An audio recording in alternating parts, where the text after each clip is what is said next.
275 कोटी एका पिक्चरसाठी घेणारा हा ॲक्टर सर्व काही सोडून राजकारणात उतरतो आणि धूमधडाक्यात आपल्या पक्षाची स्थापना करतो. कुठल्याही एका मोठ्या पक्षाचं पाठबळ नसताना, पायाभूत संघटना कमकुवत असताना त्यांचा पक्ष निवडणुकीमध्ये भरघोस जागा जिंकून 108 जागा जिंकतो सुद्धा आणि मुख्यमंत्रीपदाचा प्रबळ दावेदार बनतो सुद्धा.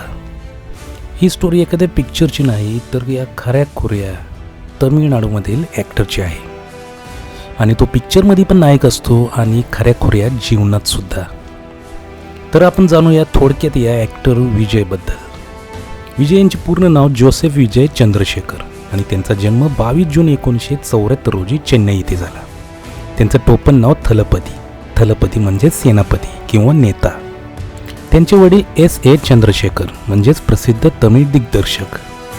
त्यांची आई शोभा प्रसिद्ध गायिका.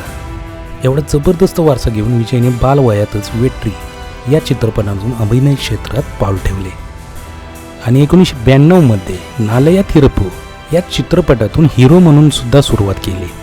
विजय हे तमिळ चित्रपटसृष्टीतील सर्वाधिक मानधन घेणारे अभिनेत्यांपैकी एक आहेत. डान्स, ॲक्शन आणि अभिनय यासाठी ते प्रसिद्ध आहेत. इतक्या जबरदस्त ॲक्शनपट चित्रपटांमुळे अख्खा तमिळनाडू त्यांचा जबरदस्त फॅन आहे. मला सुद्धा त्यांचे चित्रपट खूपच आवडतात.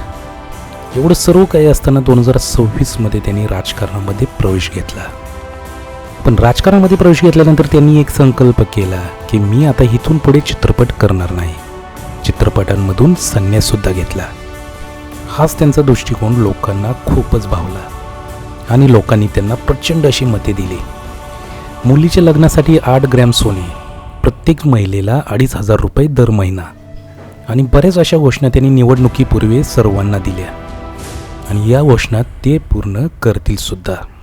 निवडणुकीच्या कालानुसार विजय यांचा पक्ष TVK म्हणजे तमिळगा वेत्री कळगम हा सत्तेच्या दिशेने वाटचाल करत असून ते मुख्यमंत्री बनू शकतात.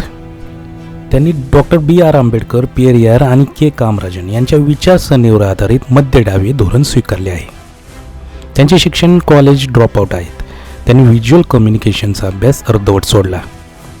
2009मध्ये विजयने त्यांचा फॅन क्लब विजय मक्कली कलम सुरू केला. ही बघितली आपण ॲक्टर विजयविषयी थोडक्यात माहिती. थोडक्यात सांगायचे म्हणजे चित्रपटसृष्टीतील आपले 33 वर्षांचे करिअर सोडून विजय आता तमिळनाडूच्या राजकारणात एक प्रमुख नेतृत्व म्हणून उदयास आले आहे. त्यांचा हा प्रवास खूपच थक्क करणारा आहे. व्हिडिओ आवडल्यास आपल्या चॅनलला सबस्क्राईब करून बेल आयकॉनचं बटन नक्की दाबा. धन्यवाद.